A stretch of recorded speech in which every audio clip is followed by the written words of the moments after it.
20장 1절에서 7절 말씀 다 같이 한 목소리를 읽도록 하겠습니다. 시작. 아브라함이 거기서 네게브 땅으로 옮겨가 가데스와 술 사이 그랄에 거류하며 그의 아내 사라를 자기 누이라 하였으므로 그랄 왕 아비멜렉이 사람을 보내어 사라를 데려갔더니 그 밤에 하나님이 아비멜렉에 현몽하시고 그에게 이르시되 네가 데려간 이 여인으로 말미암아 네가 죽으리니 그는 남편이 있는 여자임이라. 아비멜렉이 그 여인을 가까이 하지 아니하였으므로 그가 대답하여 주여 주께서 의로운 백성도 멸하시나이까. 그가 나에게 이는 내 누이라고 하지 아니하였나이까. 그 여인도 그는 내 오라비라 하였사오니 나는 온전한 마음과 깨끗한 손으로 이렇게 하였나이다. 하나님이 그에게 이르시되 네가 온전한 마음으로 이렇게 한 줄을 나도 알았으므로 너를 막아 내게 범죄하지 아니나니 여인에게 가까이 하지 못하게 함이 이 때문이니라. 이제 그 사람의 아내를 돌려보내라. 그는 선진자라. 그가 너를 위하여 기도하리니 내가 살려니와 내가 돌려보내지 아니하면 너와 네게 속한 자가 다 반드시 죽을 줄 알지니라. 아멘. 우리 다 같이 영상을 하나 보도록 하겠습니다. 영상을 우리 지난번에 한번 봤던 영상인데요. 못 보신 분들도 있고 또 나는 누구입니까? 오늘 설교 제목으로 하나의 말씀을 증거해야 되는데 또 적절한 영상인 것 같습니다. 우리가 1차 성지순례 부산과 요소를 오가면서 다 볼 수는 없지만 우리가 가장 기본적인 것은 우리가 좀 깨닫고 느낄 수 있는 그런 시간이었으면 좋겠다라는 생각에 짧지만 또 어르신들도 있고 어린아이들도 있고 하기 때문에 최대한 배려를 해서 프로그램을 짰습니다. 그래서 일단 영상을 보면서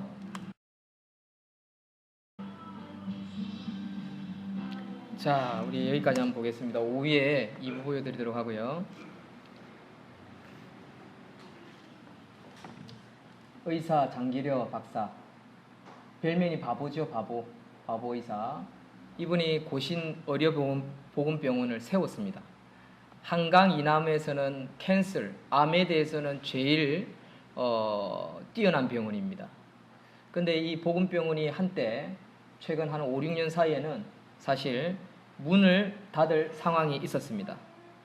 재정 악화입니다. 재정 악화. 병실에 수많은 침대가 남아 돌았습니다. 그런 가운데서 우리 고신 같은 경우는 그 병원을 후원을 했습니다. 몇백억씩 그 후원을 교회에서 성도들의 헌금으로 그 이자를 갚으면서 그 병원을 살렸습니다. 왜 그렇게 하는 걸까요? 어떤 목사님들은 이렇게 말하는 분도 있었습니다. 타락된 저 병원을 팔아야 된다. 넘겨야 된다. 왜 우리가 저 기득권을 쥐고 굳이 저기 병원을 통해서 뭔가 이득을 챙기려고 하느냐. 그게 하나님의 뜻인가? 예수님의 뜻인가? 이렇게 말하는 의로운 목사도 있습니다. 또 한편의 목사님은 그래도 우리 고신의 정신이 들어가 있는 이 병원을 우리가 쥐고 있어야 한다라고 주장하는 분도 있습니다.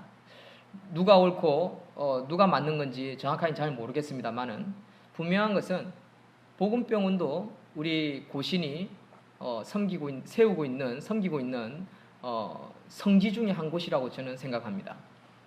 왜냐하면 장기려 박사님이 저 병원을 통해서 희생을 하면서 세운 병원이기 때문에 그렇습니다.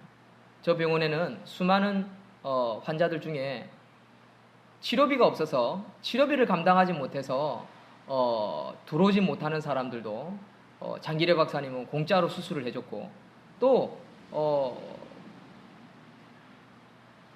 돈을 내야지만 퇴진을 하고 집으로 돌아갈 수 있는데 뒷문을 열어서 돌려보내기도 한 그런 병원입니다. 어떻게 해서 장기래 박사님은 저런 병원을 세웠고 또 그렇게 섬겼을까요? 그 이유는 바로 자기 자신이 누구인지를 정확하게 아는 사람이었다라고 할 수 있습니다. 자기가 누구이며 어떤 부르심을 받은 자인지를 정확하게 아는 사람이었기 때문에 그는 평생 헌신하며 순교자의 삶을 살 수 있었다라는 사실입니다. 그렇다면 그는 어떻게 자기가 누구인지 또 어떻게 하나님의 부르심을 받은 자인지 알 수 있었을까요? 그것은 바로 부모님을 통한 말씀, 성경 공부, 또 기독교 학교를 통한 말씀 공부, 하나님의 부르심이었다라는 것입니다. 즉 믿음이 없이는 그렇게 살 수 없었다라고 할 수 있습니다. 사랑하는 성도 여러분, 장기래 박사 같은 삶을 살 수 있는 이유는요, 오직 자기 인생에 대한 답을 아는 자였다라는 것입니다. 자기가 어떤 존재인지, 어떤 부르심을 받았는지, 그리고 남은 생애를 어떻게 살아야 하는지 그는 알았다라는 것입니다. 그가 뛰어나서, 똑똑해서, 잘나서, 능력이 많아서 쓰임받은 것이 아닙니다. 우리 방금 영상을 봤지만 장기래 박사는 공부도 못했고요. 자기는 무엇을 해야 될지도 몰랐다고 이 저자는 서술하고 있습니다. 그런데 그는 자기 자신이 누구이며 무엇을 위해서 살아야 하고 어떻게 살아야 하는지를 그는 깨달았습니다. 어떻게 깨달았을까요? 믿음의 선배들로부터 배웠기 때문이라 할 수 있습니다. 그렇다면 믿음의 선배들은 누구라고 할 수 있습니까? 그것은 바로 이 땅에 들어와서 복음을 전파한 선교사들의 첫 헌신이 없고는 절대로 이 땅에 복음이 뿌려질 수 없었고 그 복음을 통해서 그 가정에 뿌리를 내릴 수 없었으며 그것을 전할 수도 없었을 거다라는 사실입니다. 그래서 우리는 이 땅에 특히 우리가 부산에 사니까 부산 지역을 중심으로 먼저 출발을 해서 이 땅의 선교사님들이 어떻게 복음을 뿌리고 저들이 헌신을 했으며 저들이 우리에게 무엇을 보여주고 무엇을 전하고 갔는지를 우리는 먼저 깨닫기를 소망합니다. 그것을 깨닫는다면 나는 누구인지 우리는 발견하게 될 것이고 내가 누구인지를 안다면 내가 이제 남은 생애를 어떻게 살아야 할지를 분명히 알 수 있으리라 확신합니다. 아멘이십니까? 그래서 저와 여러분들이 이번 주 다음 주까지 준비를 해서요 우리 1차 성지순례를 다녀올 건데 오늘도 두 번째 시간 나는 누구입니까? 라는 제목을 통해서 이 땅의 선교사님들 특별히 우리 부산 지역에 어떤 성지가 있고 선교사님들이 그 성지를 어떻게 세워갔으며 이 부산 지역에 어떻게 복음이 뿌려 내려갔는지를 조금씩 찾아볼 수 있었으면 좋겠습니다. 사실 저는 이상규 박사님과 같은 뛰어난 역사학자가 아니기 때문에 그냥 문화생으로서 배웠고 또 보고 느낀 것을 전하기 때문에 저에게는 한계가 있습니다만은 여러분들이 가지고 있는 지식과 또 제가 가지고 있는 지식을 함께 어우려서 또 탐방을 하면서 보고 느끼고 찍고 적고 해서 저와 여러분들이 각자가 좀 좋은 의미를 남길 수 있는 그런 1차 성지순례가 되었으면 합니다. 그래서 오늘 두 번째 시간은요 나는 누구입니까를 통해서 부산의 선교 그 사역의 의미 그것을 한번 찾아볼 수 있었으면 좋겠습니다. 부산 지역의 성지는 무엇이 있습니까? 부산 지역의 성지는요 여러 곳이 있는데요 복음병원도 들어가 있지만 제일 중요한 성지는 초량교회와 부산 진교회라고 할 수 있습니다. 초량교회는 부산에서 최초의 교회고요. 그리고 부산 진교회도 초량교회를 다음으로 이어진 교회인데 저 진교회를 중심으로 선교사님들이 사역들을 활발하게 펼쳤습니다. 그래서 진교회 바로 앞에 보면 기념관이 있습니다. 기독교 기념관. 그래서 그 기념관을 우리가 오늘 이번에 부산을 꼭 다녀올 건데 특별히 기념관은 여기 있고요. 일신기독병은 어디 있는지 아시죠? 부산 진역을 중심으로 진교회가 여기 있습니다. 그리고 부산 진일여학교 기념관도 여기 있고요. 그래서 우리가 다녀야 되는 게 하나 초량교회와 진교회를 중심으로 기독교 선교박물관과 기념관 네 군데를 다녀와야 되고 마지막으로 용두산 입구에 있는 선교사 묘비 있지요. 지난주에 보여주었던 그 묘비를 요 세 개 부산에 선교사님들이 제일 먼저 도착했다. 언더우드 알렌 선교사님, 아펜젤러 선교사님이 이곳에 제일 먼저 첫발을 들였다라는 것을 좀 확인을 할 수 있는 그런 시간들을 좀 가졌으면 합니다. 그래서 오늘은 조금 사전 지식으로 말씀을 좀 나누었으면 좋겠습니다. 부산은 어떤 곳입니까? 부산이라는 지역은요, 우둘투둘한 돌이 많은 항구 도시입니다. 한편으로는 아름답기도 하지요. 그러나 좀 도시 중에 부산은 좀 특별한 도시, 색다른 도시라 할 수 있습니다.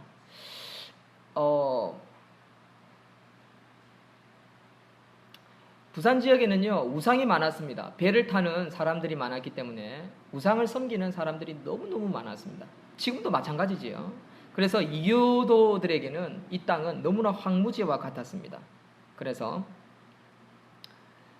이곳에 도착한 이교도들의 생각은 창조주 하나님을 믿지 않던 1905년에 부산에 도착했던 그 한 선교사님, 멜리 켈리라는 호주 선교사님이 동생에게 편지를 썼는데 그 편지가 남아 있습니다. 그래서 그 편지의 내용을 한번 살펴보면 100여년 전만 해도 이교도 땅이었던 부산에서는 황량했고 또 이곳에 왔던 분들이 너무나 힘들어했다라는 것들이 편지로 남아 있습니다. 이 땅에 첫 발을 내디뎠던 의사 알렌 선교사님 1884년 9월 14일에 부산에 도착했습니다. 그리고 제물포를 거쳐서 20일에 서울로 올라갑니다. 그리고 그 다음 해 4월 2일에 1885년에는 4월 2일에 두 선교사님이 옵니다. 언더우드와 아펜젤러 선교사님이 나란히 도착합니다. 그 선교사님 두 분이 까지 포함해서 세 선교사님이 1884년과 85년에 왔다라는 것을 알 수 있습니다. 이때 언더우드, 이 중간에 있는 언더우드 선교사님이 이런 고백을 했습니다. 오 주여, 지금 아무것도 보이지 않습니다. 어둠과 인습에 묻힌 조선 사람들 뿐입니다. 라고 고백했습니다. 그리고 그것이 남아 있습니다. 여러분들 이 고백 속에, 이 기도 속에 무엇이 느껴집니까? 저는 언더우드 선교사님의 이 고백을 읽고 되뇌이면서 느껴지는 것이 참 많습니다. 오 주여, 지금은 아무것도 보이지 않습니다. 어두움과 인습에 묻힌 조선 사람들 뿐입니다. 여러분, 선교, 첫 선교 어려운 것입니다. 시작은 너무나 힘든 것입니다. 시작은 너무나 미흡한 것입니다. 고통스러운 것이라고 할 수 있습니다. 그러나 이렇게 힘든 상황에서도 언더우드 선교사님과 아펜젤라 선교사님은요, 연희 전문 학교와 배제 학당을 세웠습니다. 여러분들 잘 아는 것처럼 연희 전문 대학은 연세대입니다. 참 유명한 학교가 됐지요. 그리고 그 연세대가 세운 병원도 너무나 유명한 병원이 있습니다. 어쨌든 이런 선교사님들의 헌신과 순종과 결단으로 말미암아 이 땅에 복음이 뿌려지기 시작했다는 것입니다. 그런데 이분들이 서울에 먼저 간 것이 아니라 부산에 먼저 왔다라는 것입니다. 그래서 부산 사람으로 좀 자부심을 느낄 수 있습니다. 한편으로는 그분들이 이곳에서 남아서 참 교회를 세우고 병원을 세워줬다면 이 부산 지역은 어떤 곳이 되었을까? 그런 생각도 한 번쯤은 해봅니다. 아쉽기도 하지요. 그런데 또 그분들이 이곳에 왔을 때 얼마나 힘들었을까? 우상이 많고 또 제1도시가 아니라 제2, 제3의 도시, 6.25 이후로 우리 부산 땅이 사실 인구가 몰려들었고 사람들이 많이 거주하고 폭발적으로 성장한 제2 항구 도시이지만 솔직히 부산이라는 도시는요, 보잘것없는 그런 도시였습니다. 그리고 우상이 많은 도시였습니다. 솔직하게 바울이 지금까지 선교한 선교 지역을 보면 큰 도시, 최고의 도시에 가서 사역을 했습니다. 우리나라 최고의 도시는 어디입니까? 서울, 한양, 그리고 평양이라고 할 수 있습니다. 그래서 선교사님들은 부산을 거쳐서 한양과 평양으로 이동했던 것입니다. 어쨌든 좀 아쉽지만 결과가 그렇게 나왔습니다. 그리고 부산에는 어떤 선교사님들이 오기 시작하냐면 이분들이 이 세 선교사님이 떠나시고 난 다음에 호주에서 빅토리아 주에 있는 장로교가 이 부산을 알게 됩니다. 특별히 선교사 데이비스라는 선교사님이 부산을 왔는데요. 이 부산에 도착한 다음 날 1890년 4월 5일 날 열병으로 죽습니다. 오자마자. 죽어버립니다. 이렇게 생각할 수 있겠죠. 가족이나 제3자는 이게 무슨 개죽음이야 이렇게 생각할 수도 있죠. 여러분들 그렇게 생각하지 않습니까? 토마스 선교사님처럼 좀 멋지게 좀 죽으면 좋은데 그렇게 죽지도 못했어요. 그냥 500km를 도보 여행 끝에 부산에 도착을 했는데 열병으로 죽어버렸어요. 그런데 이 호주 빅토리아 장로교 해외 선교에서는요, 이 데이비스 선교사님의 열정적인 선교사를 기리기 위해서 새로운 선교를 진행합니다. 그리고 그의 죽음에 감화 감동을 받았어요. 그를 본받기를 바란다라고 호주 이 빅토리아 장로교에는 서문으로 남아 있습니다. 그리고 나서 그 다음 해에 이진을 파송합니다. 그래서 몇 명의 선교사님이 부산에 들어오는지 아십니까? 78명이나 되는 선교사가 부산으로 들어옵니다. 이거 놀라운 기록입니다. 놀라운. 1941년까지 이 호주 선교사님들이 78명이나 부산을 통해서 들어오기 시작을 하는데 이 부산을 통해서 호주 선교가 펼쳐지기 시작했다는 것입니다. 그래서 이 호주 선교사님과 함께 미국 북장로교에서도 선교사님들이 들어옵니다. 부산에 베어드라는 선교사님이 들어옵니다. 이 베어드 선교사님은 미국 북장로교회 선교사님인데 우리가 꼭 기억해야 할 인물 중에 한 사람인데 이 베어드 선교사님이 1893년 6월에 일기를 썼는데 뭐라고 일기를 썼냐면 처음으로 사랑방에서 예배를 드리기 위해 함께 모였다라고 기록하고 있습니다. 이게 어딘지 압니까? 베어드 선교사님 처음으로 예배 드린 그곳이 바로 초량교회입니다. 초량교회. 그리고 초량교회 시발점이 되어집니다. 초량교회가 세워지지요. 그리고 이 초량교회 역사관에 이 베어드 선교사님의 글이 남겨져 있습니다. 이 초량교회의 기념관에 올라가면요, 기독교인은요 발견해야 할 보물들이 정말 많습니다. 여러분들 숙제가 하나 있습니다. 우리 이번에 가면 두 팀으로 나누어서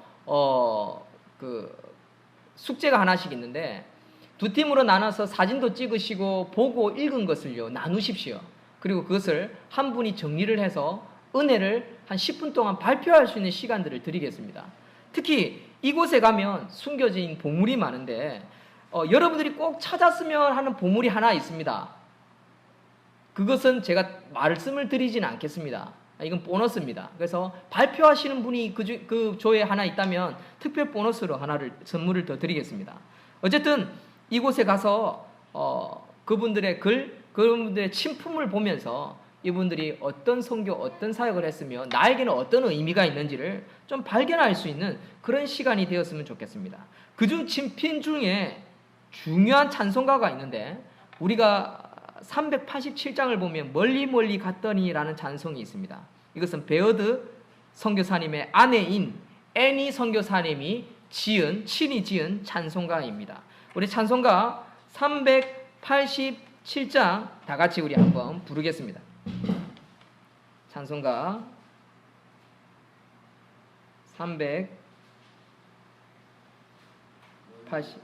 멀리 멀리 갔더니 387장 우리 한번 불러보겠습니다. 우리가 마음을 느낄 수 있는, 우리 선교사님의 마음을 느낄 수 있는 그런 찬송입니다.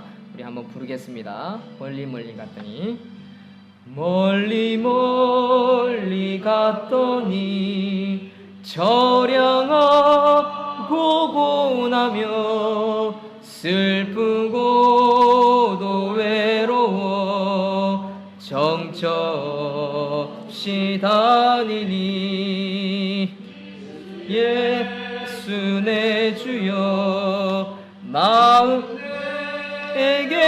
오셔서 가지 마시고 이리 함께 하소서. 2절 예수 예수 내 주여 마음 아파올 때에 눈물 씻어주시고 나를 위로하소서. 예수 예수 내 주여 지금 내게 오셔서 떠나가지 마시고 길이 함께 하소서. 간주. 가사를 보면 이분들이 얼마나 외로웠고 힘들었는지를 우리는 충분히 알 수 있습니다. 다니다가 쉴 때에 쓸쓸한 곳 만나도 홀로 있게 마시고 주여 보호하소서.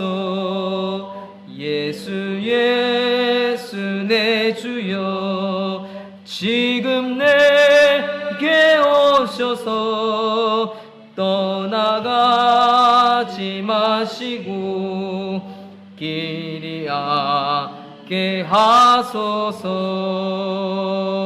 아멘.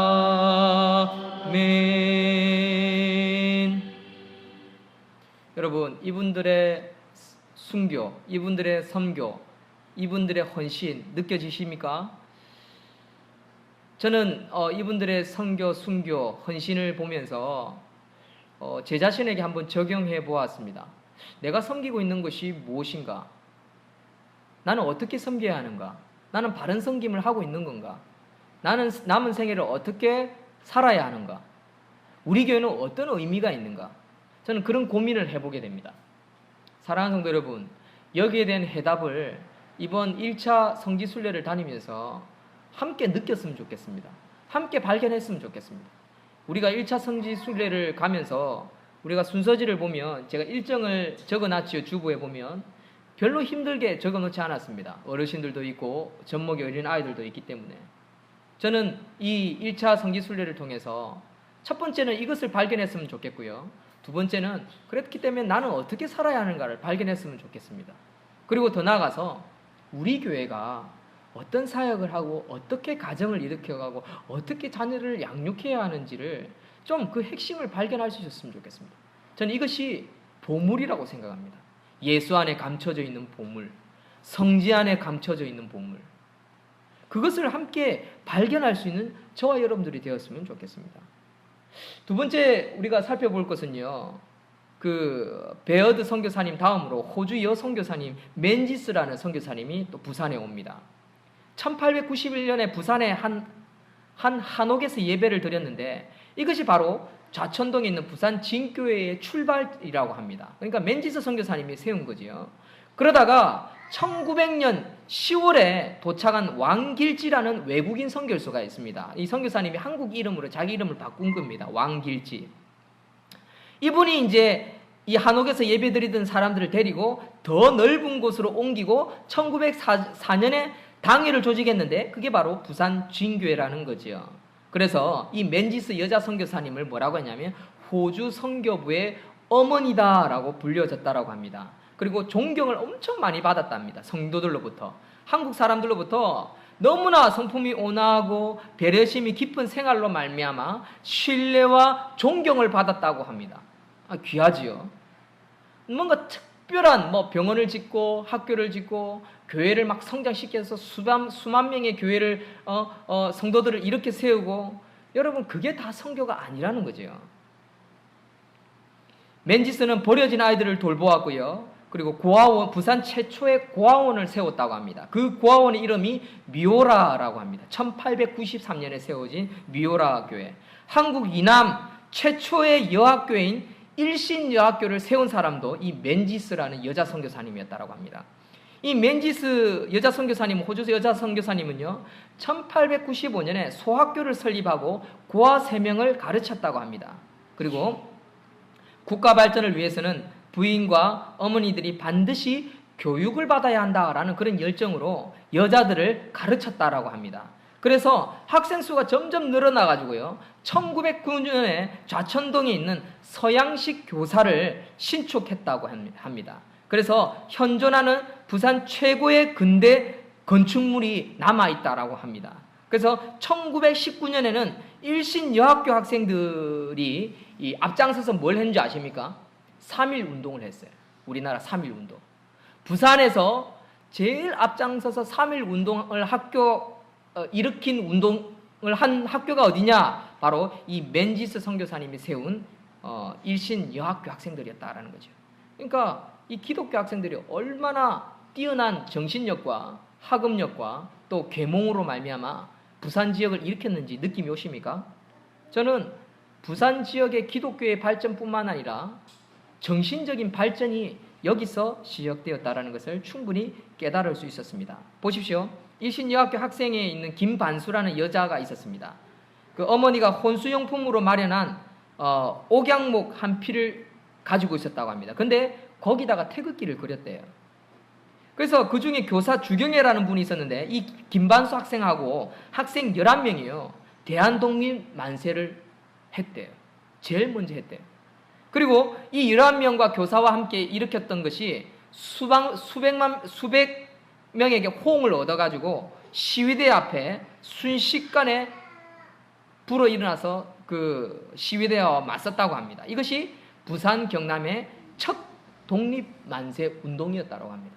우리나라 역사에 얼마나 길이 남을 겁니까? 근데 이건 우리 역사책에 안 나와 있습니다. 기독교 역사에만 남아 있는 겁니다. 이걸 우리가 오픈되어 있습니까? 모르지요. 저도 몰랐어요. 저도 공부하면서 이번에 알았어요.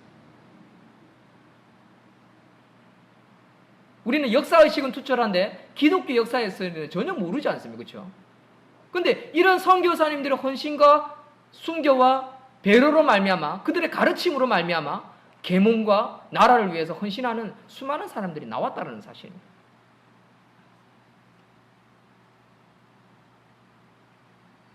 그럼 마지막으로 부산의 일신 여학교 교사들은 끝까지 신사참배를 수용하지 않았다라고 합니다. 우리 고신의 정신이죠. 우리 고신의 그 최초 선배들은 바로 추록 성도들입니다. 추록 성도가 뭡니까? 신사참배하지 않았다고 감옥에 갇혀서 8.15 해방 직전에 사형으로 이렇게 선고받은 사람들입니다. 그런데 8.15 해방으로 말미암아 살아남은 추록한 성도들이 세운 교단이 우리 고신교단입니다. 그런데 이 일신여학교 교사들은요, 신사참배 때 끝까지 신사참배를 하지 않고 감옥에 갇혔고 그리고 강제 출구까지 된 교사들이었다고 합니다.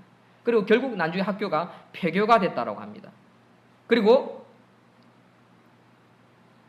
이 일신여학교가 연결되어진 게 동네 일신여학교가 있습니다. 이 동네 일신여학교가 현재 뭐로 남아 있습니까? 동네 초등학교, 동네 여자중학교, 동네 고등학교, 부산 예고로 확장되었다라고 합니다. 그러니까 유명한 지금 남아있는 학교죠. 그리고 일신여학교 건물은 역사 전시관으로 지금 세워져 있다고 합니다.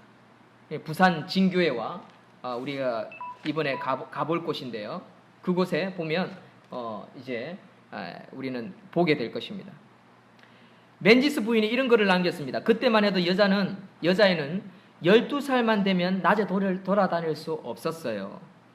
여자애들을 인도하려고 야학을 열었고 밤에 여자애들은 물동이를 일고 샘에 물 길러러 간다라고 하는 길에 학교에 와서 공부를 했습니다. 라고 맨지스 여인의 일기에 남아있는 내용입니다.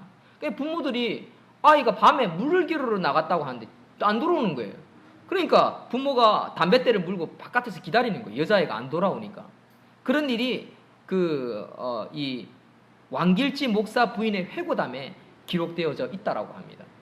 그러니까 그 당시 선교사님들이 어떻게 선교하고 어떻게 헌신하고 어떻게 가르치고 어떻게 살았는지를 우리는 충분히 엿볼 수 있다라는 것입니다. 그래서 우리는 성지순례를 가는 겁니다. 그래서 가서 보고 느끼고 그리고 나는 누구인가 그리고 나는 어떻게 살아야 하는가 라는 것을 우리는 충분히 발견할 수 있다는 것입니다. 더 나아가서 이제 부산 진교회 언덕 아래로 내려가면요. 큰 길가에 있는 우리 유명한 병원이 있지요. 일신 기독교 병원. 낙태를 하지 않고 또 자연분만을 최우선으로 하는 한국에서는 제일 제왕절개 수술하지 않는 병원으로 알려져 있는 그런 기독교 병원이 있지요. 이 기독교 병원을 누가 세웠냐면 바로 맥킨지 선교사님이 세웠다고 합니다. 맥킨지 선교사님. 1910년에 들어온 선교사님입니다. 또 다른 선교사님입니다. 그러니까 우리가 알아야 되는 맨지스 선교사님과 맨지스 여자 선교사님 다음으로 온 맥킨지 선교사님 가족이 세운 병원. 이 병원은요, 한때 부산에 있는 제일 먼저 한센스 병원, 문둥병이죠, 문둥병. 그것을 치료하는 병원이었습니다. 일신기독병원은. 근데 이 병원에서 섬겼던 유명한 목사님이 있습니다. 우리가 이번에 여수에 가서 볼 손양원 목사님이 이 일신기독병원에서 전도사로서 사역을 했습니다. 그래서 손양원 목사님의 별명이 뭡니까? 한센스병 환자의 아버지라고 되어 있죠. 아버지. 그래서 상해원, 한센스병을 돌보던 상해원 전도사로 이 일신기독병원에서 일을 했다라고 합니다. 이렇게 복음이 사람을 통해서 연결되어지는 겁니다. 사람을 통해서. 그리고 그 사람들이 또 다른 곳에 가서 병원을 세우고 또 그곳에서 복음을 세우고 교회를 세우고 복음을 전파하고 가르치고 고아와 과부와 병든 자들을 섬기면서 오늘날 기독교가 이렇게 커져갔던 것입니다. 뭡니까? 헌신이었죠. 헌신. 그리고 인내, 기다림이었다라고 할 수 있습니다. 사랑하는 성도 여러분, 어떻게 이들은 기다리고 헌신하고 또 모든 것을 내려놓고 또 복음을 전하기 위해서 가르칠 수 있었을까요? 그것은 바로 나는 누구인가에 대한 답을 그들은 가지고 있었다는 것입니다. 제가 시를 하나 읽어드리겠습니다. 시를 읽기 전에 나는 누구입니까? 라는 오늘 질문에 대한 여러분들에게 추천 도서가 하나 있습니다. 이게 아마 저희 교회에 한 2권인가 3권인가 있을 건데 일단 한 권밖에 못 찾았습니다. 빌려 읽으시고요. 또 사실 수 있는 분은 사십시오. 제 설교로 부족한 부분은 이 책을 통해서 충분히 여러분들이 느낄 수 있다라고 저는 생각하는데, 이 책 속에 이런 시가 있습니다. 당신의 희망을 잠시 내게 주소서. 나는 희망을 잃어버린 것 같습니다. 상실감과 절망이 매일 나를 따르며 고통과 혼란이 내 친구가 되었습니다. 어느 방향으로 가야 할지 알지 못하고 미래를 보아도 새로운 희망은 보이지 않습니다. 문제와 고통의 나날과 더 많은 비극을 볼 뿐입니다. 당신의 희망을 잠시 내게 주소서. 나는 희망을 잃어버린 것 같습니다. 내 손을 잡아주고 나를 안아주소서. 내 모든 말에 귀를 기울이소서. 회복이 될 것 같지 않습니다. 치유의 길은 멀고 외롭게 보입니다. 당신의 희망을 잠시 내게 주소서. 나는 희망을 잃어버린 것 같습니다. 내 곁에 서서 당신의 임재, 당신의 마음, 당신의 사랑을 알게 해주소서. 나의 고통을 알아주소서. 내 고통이 너무 크고 끝나지 않고 있습니다. 나는 슬픔과 갈등에 휩싸여 있습니다. 당신의 희망을 잠시 내게 주소서. 내가 치유될 때가 올 것입니다. 그러면 나의 새로움, 나의 희망, 나의 사랑을 다른 이들과 나누겠습니다. 라는 시가 이 책 속에 있습니다. 여러분, 이 시는요, 작자 미상입니다. 누가 언제 어떻게 지어졌는지 알 수 없는 그런 시입니다. 그런데 이 시의 제목은 당신의 희망을 내게 주소서라는 시입니다. 여러분, 이 시를 통해서 알 수 있는 건 뭐냐면, 바로 이 시는 자신이 누구인지 모를 때에는 절망감에 있었지만 당신을 통해서, 하나님을 통해서 자기 자신을 새롭게 발견할 때 자신은 꿈과 희망을 다시 얻을 수 있다라는 그런 기대감으로 차 있는 그런 시이기도 합니다. 결국 하나님으로 말미암아 자신이 다시 태어났다라는 그런 시라고 할 수 있는 거지요. 사랑하는 성도 여러분, 여러분들은 누구입니까? 당신은 누구입니까? 당신이 그리스도인으로서 성장하고 의미를 찾고 성취감을 누리며 살기 위해서 기본적으로 우리 자신이, 여러분들이 누구인지를 이해해야 합니다. 구체적으로 그리스도 안에서 하나님의 자녀로서의 신분을 확인을 해야 일을 하는 맛도 나고요, 자녀를 가르치고 교육하는 맛도 나고요, 여행을 하는 맛도 나고요, 밥을 먹어도 즐겁고요, 감사가 생기고요, 기쁨이 생기고요, 인생에 살아가는 낙을 누리게 된다는 것입니다. 이 책을 통해서 얻을 수 있는 건 또 한 가지가 있습니다. 올바른 인식에서 올바른 감정이 나온다는 것입니다. 올바른 인식은 뭡니까? 올바른 지식을 의미하는 것입니다. 우리가 올바른 지식, 올바른 인식이 없으면요, 올바른 감정이 나오지 않습니다. 올바른 동기부여가 나올 수 없는 거지요. 올바른 열정이 생길 수가 없습니다. 그렇게 되면 결국 기독교가 쇠퇴하고 말씀이 땅에 떨어지고 빛을 잃고 짠맛을 잃어서 밟히는 것입니다. 올바른 인식, 올바른 목적이 없으면요, 그저 교회가 그냥 돈이 많아지고 교회가 커지고 건물이 좋아지고 세워지고 마치 15세기에 타락했던 천주교와 같이 그렇게 교회는 변모하는 것입니다. 여러분들 아십니까? 천주교가 처음에는 수도원주의를 지향하면서 얼마나 가난하게 금욕하고 결혼하지 않고 안 먹고 하루 한 끼 콩알 새알 먹고 찬바닥에 동굴 속에서 자면서 그들이 말씀을 지키려고 했는지 아십니까? 근데 그런 기독교의 시발점이라고 할 수 있는 천주교가 타락을 했습니다. 신부가 수녀와 몰래 결혼을 해서 아이를 낳습니다. 그러면 교회 지하에 묻었습니다. 여러분, 천주교를 땅을 파보면요, 수많은 낙태아가 뼈가 나왔다라고 합니다. 어떻게 안 망할 수 있습니까? 하나님 내버려 둘 수 있습니까? 수녀들이 아기를 뺀 걸 감추기 위해서요, 복태를 칭칭칭 감고요, 그렇게 미사를 드렸다고 합니다. 그래서 개혁한 게 루터와 칼빈인 거예요. 말씀으로 돌아가자. 말씀대로 살자. 그래야 우리가 누구인지를 안다라는 것입니다. 그리고 하나님을 만난다는 것입니다. 희망을 발견할 수 있다는 것입니다.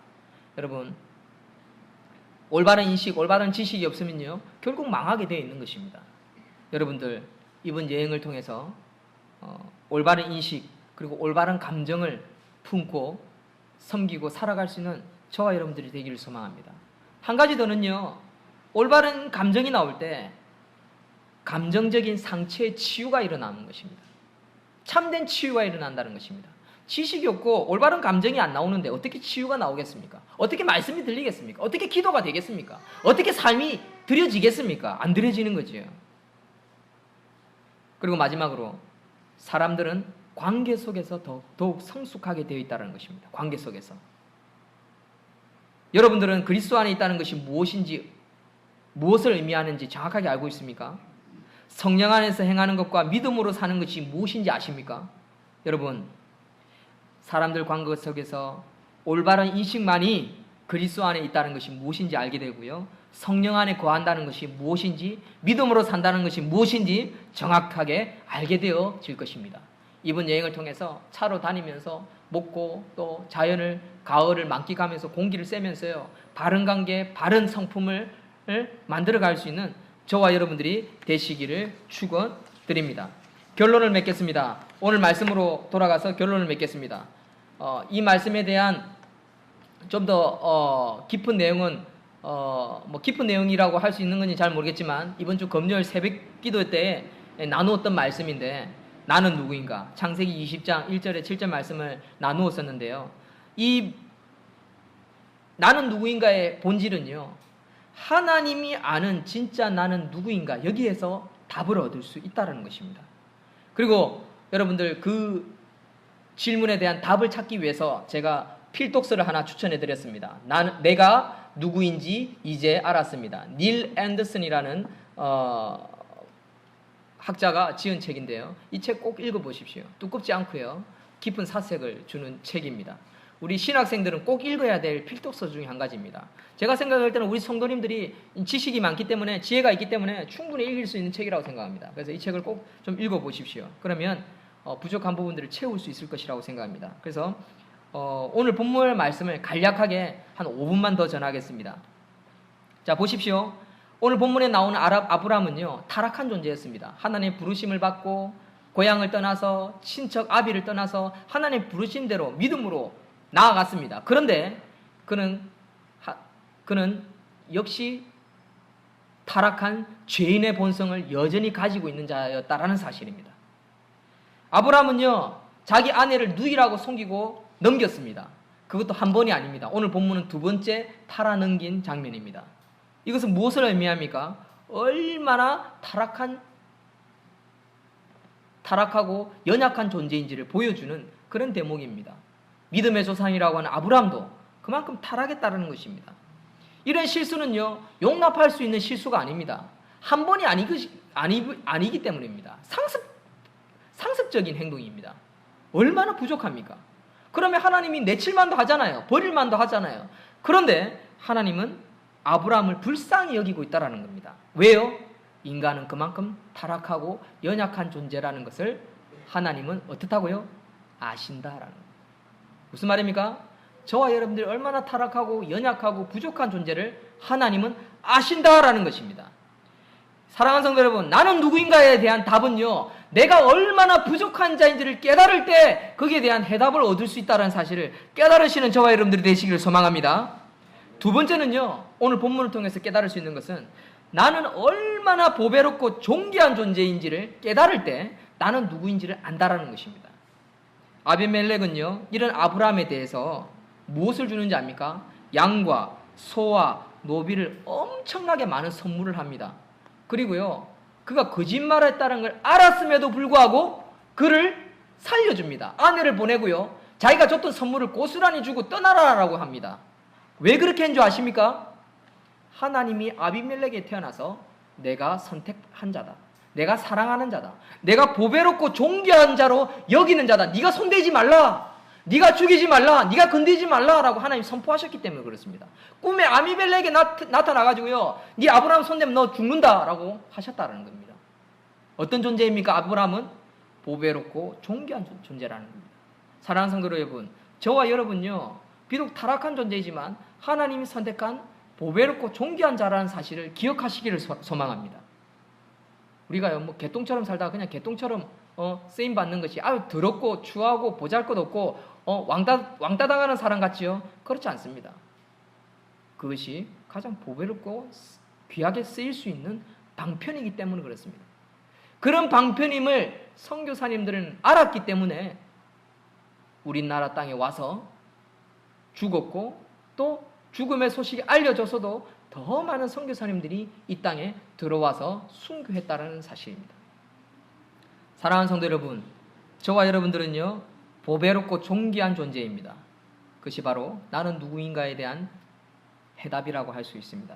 이 사실을 기억하고 함께 교회를 세워가고, 가정을 세워가고, 자녀를 세워가고, 또 더 나아가서 우리의 주위에 있는 동료들, 이웃들 복음으로 세워가고 가르쳐가서 그들도 하나님으로 인해서 보배롭고 존귀한 자로서 선택받아서 귀하게 쓰임받는 저와 여러분들이 되었으면 좋겠습니다.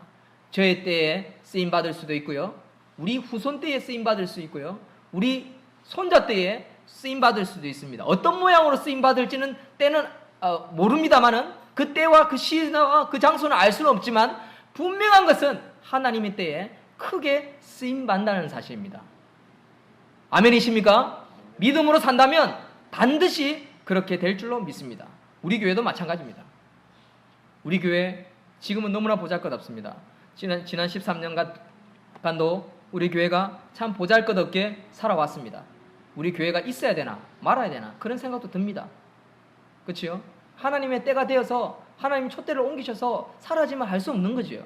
그러나 하나님께서 이 교회를 지금 세우고 계시고 만들어가고 계신다는 것은 분명히 이 교회를 통해서 분명히 이 땅 가운데 선한 일과 앞으로 큰 미래와 희망을 주기 위한 것임을 믿으시는 저와 여러분들이 되시기를 주의 이름으로 축원드립니다. 기도하겠습니다. 하나님 감사합니다. 오늘 말씀을 통해서 나는 누구인가 발견할 수 있기를 소망합니다.